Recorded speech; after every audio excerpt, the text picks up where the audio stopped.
Mari kita berdoa sebelum kita mendengarkan sharing hari ini. Bapak, terima kasih kami bersyukur buat kebaikan-Mu Tuhan.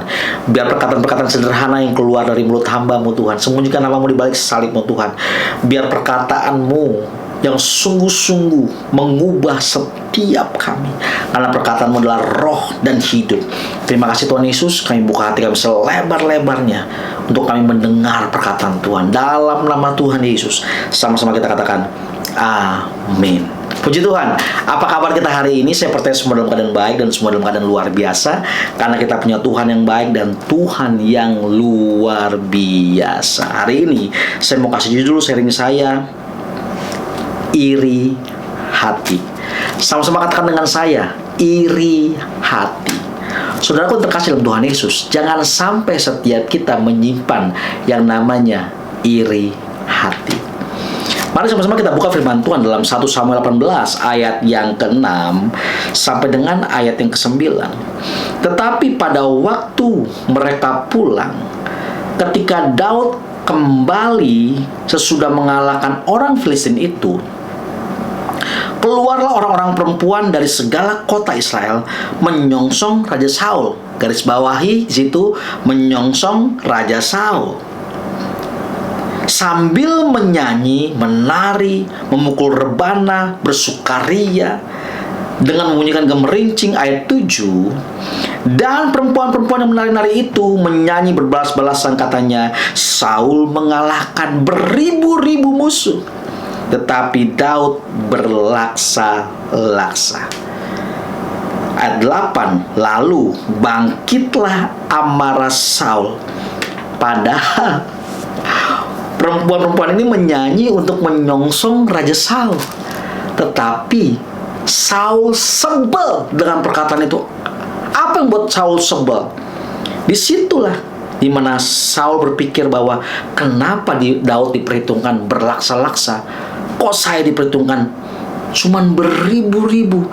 Itu yang membuat Saul bangkit amarahnya, baper langsung Saul. Dan ayat 9, sejak hari itu maka Saul selalu mendengki Daud. Dalam terjemahan bahasa Indonesia masa kini ditulis, sejak hari itu maka iri hatilah Saul kepada Daud. Hati-hati dengan yang namanya iri hati, karena iri hati adalah akar dari apa? Dari yang namanya kebencian. Iri hati dulu saudara simpen, dan pada akhirnya itu menimbulkan kebencian. Ketika Saul iri hati dengan apa? Dengan Daud. Kenapa Daud dianggap lebih tinggi? Kenapa Daud dianggap lebih hebat? Harusnya aku dong, kata Saul. Harusnya aku. Nah, itu kan namanya iri hati. Hati-hati dengan yang namanya iri hati. Kenapa orang bisa iri hati? Karena orang nggak menjaga hatinya.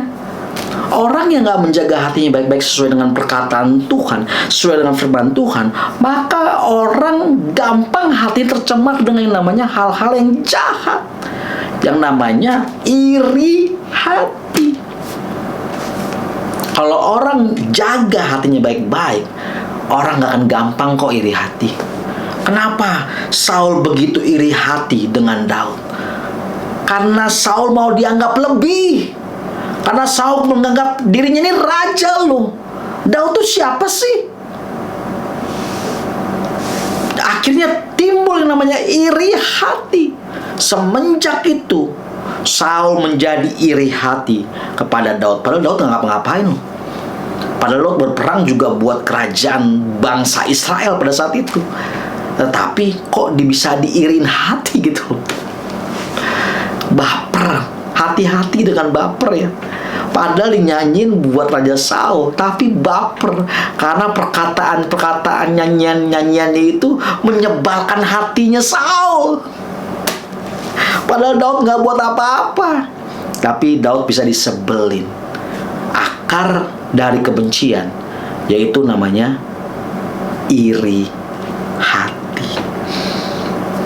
Makanya orang yang iri hati iri hati dipupuk terus, disiramin, itu akan tumbuh menjadi namanya kebencian.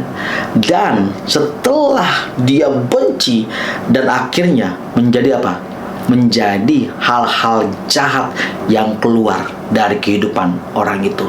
Makanya semenjak hari itu Daud mau dibunuh oleh siapa? Oleh Saul. Hati-hati dengan yang namanya iri hati.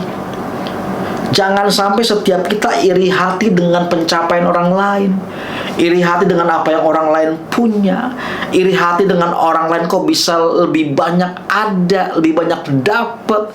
Kita banding-bandingkan orang dengan berkat setiap kita banding-bandingkan hidup kita dengan orang lain. Itu namanya kan iri hati. Jangan sampai iri hati itu membuat saudara dan saya pada akhirnya benci sama orang, dan pada akhirnya mungkin bisa menjahati orang itu, atau kita bisa berlaku jahat. Hati-hati dengan yang namanya iri hati. Makanya saudara dan saya, penting sekali buat setiap kita, untuk setiap kita nih menjaga hati kita baik-baik di hadapan Tuhan, supaya hati kita nggak gampang tercemar dengan hal-hal yang jahat, yang akan membuat saudara menjadi benci dan akhirnya melakukan hal-hal yang jahat. Perhatikan baik-baik. Karena Saul nggak menjaga hatinya. Harusnya ketika perempuan-perempuan itu menyanyikan nyanyian kemenangan bersukaria, harusnya Saul juga seneng dong, happy. Ya udah nggak apa-apa, biarin aja. Toh Daud juga mengalahkan musuh-musuh bangsa Israel. Ya nggak apa-apa, harusnya Saul bisa menjaga hatinya. Tetapi karena udah emang bener-bener sebel dengan perkataan-perkataan nyanyian dari emak-emak ini nih yang di bangsa Israel, akhirnya sebel, menimbulkan iri hati. Karena banyak orang, waduh kacau nih, waduh gawat nih, ini kerajaan gue ini udah mulai warning nih. Wah, kayaknya orang-orang udah mulai berfokus kepada Daud nih. Waduh gawat nih. Itu namanya iri hati. Hati-hati dengan iri hati. Ini juga terjadi di dunia pelayanan di gereja. Hati-hati dengan iri hati. Ada orang-orang yang iri hati dengan pengkhotbah lain, dengan WL lain, dengan pengerja-pengerja yang lain, iri hati. Kok gue merasa kayaknya nggak dianggap sama gembala, kok rasanya dia yang dianggap sih. Akhirnya timbul iri hati, kebencian, dan pada akhirnya kita udah gue keluar aja deh, dan pada akhirnya nggak pelayanan lagi. Hati-hati, karena iri hati ini menjalar ke semua. Kalau saudara dan saya nggak menjaga hati baik-baik, iri hati itu akan masuk dalam hati setiap kita dan akan menimbulkan yang namanya kebencian, dan kebencian itu akan membawa saudara dan saya kepada hal-hal yang jahat. Jangan dianggap remeh yang namanya kebencian. Jangan anggap remeh dengan yang namanya iri hati. Karena iri hati adalah virus. Hati-hati ya dengan yang namanya iri hati. Karena iri hati muncul dari hati yang tidak dijaga dengan baik. Oleh sebab itu, biarlah setiap kita menjaga hati kita baik-baik. Saring apa yang masuk. Jangan gampang baperan gitu loh. Jangan gampang ya tersinggungan gitu loh. Jangan gampang orang ngomongin ini kita marah. Jangan gampang orang ngomong hal yang mungkin buat setiap kita jadi kita tersinggung, kita gampang marah, kita jadi emosian. Ya jangan gampang kayak begitu. Yuk jaga hati setiap kita. Seperti firman Tuhan katakan, panjang sabar lebih baik daripada tinggi hati. Lebih baik panjang sabar, dimana saudara dan saya menjaga hati setiap kita. Biarlah melalui perenungan hari ini saudara dan saya disadarkan, saudara dan saya diingatkan betapa pentingnya setiap kita menjaga hati kita supaya kita nggak gampang nggak mudah untuk iri hati, dan pada akhirnya benci. Ketika saudara benci, saudara akan melakukan hal-hal yang jahat di depan. Hati-hati ya.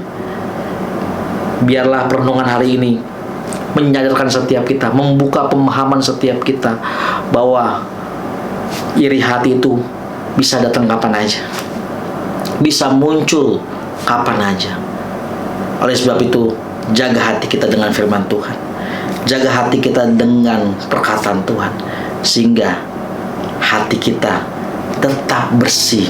Walaupun orang mau ngomongin kita, walaupun orang memperlakukan kita nggak adil, walaupun hal-hal apapun yang orang perlakukan dengan setiap kita, kita punya hati yang tetap benar. Kita punya hati yang tetap fokus kepada Tuhan. Kita punya hati yang nggak gampang, nggak mudah untuk iri hati. Tetapi kita punya hati yang sungguh-sungguh mau mengampuni. Kita punya hati yang hanya terfokus kepada Tuhan, sehingga kita nggak gampang hatinya dicemari oleh hal-hal yang jahat yang akan masuk di hati setiap kita. Mari sama-sama kita berdoa. Tuhan, terima kasih Tuhan, melalui perenungan hari ini kami diingatkan kembali Tuhan, untuk kami berhati-hati dengan yang namanya iri hati. Karena iri hati bisa masuk kapan aja dalam kehidupan setiap kita. Kalau kita nggak jaga baik-baik hati kita sesuai dengan firman Tuhan, dengan perkataan Tuhan, maka iri hati itu akan masuk dan akan mengobrak-abrik hati setiap kita, dan akan membuat yang namanya kebencian dalam hati setiap kita, dan pada akhirnya akan membuat setiap kita melakukan kejahatan. Tuhan, tolong setiap kami, mampukan setiap kami Tuhan, supaya kami tetap berespon benar dalam keadaan apapun, untuk hal apapun yang terjadi dalam kehidupan kami, dan perkataan-perkataan apapun yang orang lemparkan terhadap setiap kami, untuk kami memiliki hati yang benar Tuhan, hati yang terarah kepada Yesus, hati yang terfokus hanya kepadamu Tuhan, sehingga hati kami Tuhan tidak tercemari dengan hal-hal yang jahat. Tuhan, biar melalui perenungan hari ini Tuhan Yesus, kalau teman-teman kami yang mau menerima Engkau sebagai Tuhan dan Juru Selamat, aku berdoa Tuhan, biar masuklah Tuhan dalam hati mereka, di mana mereka menerima Engkau sebagai Tuhan dan Raja atas hidup mereka. Terima kasih Tuhan Yesus, kami sudah berdoa dan mengucap syukur. Haleluya. Sama-sama kita katakan amin. Tuhan Yesus memberkati kita.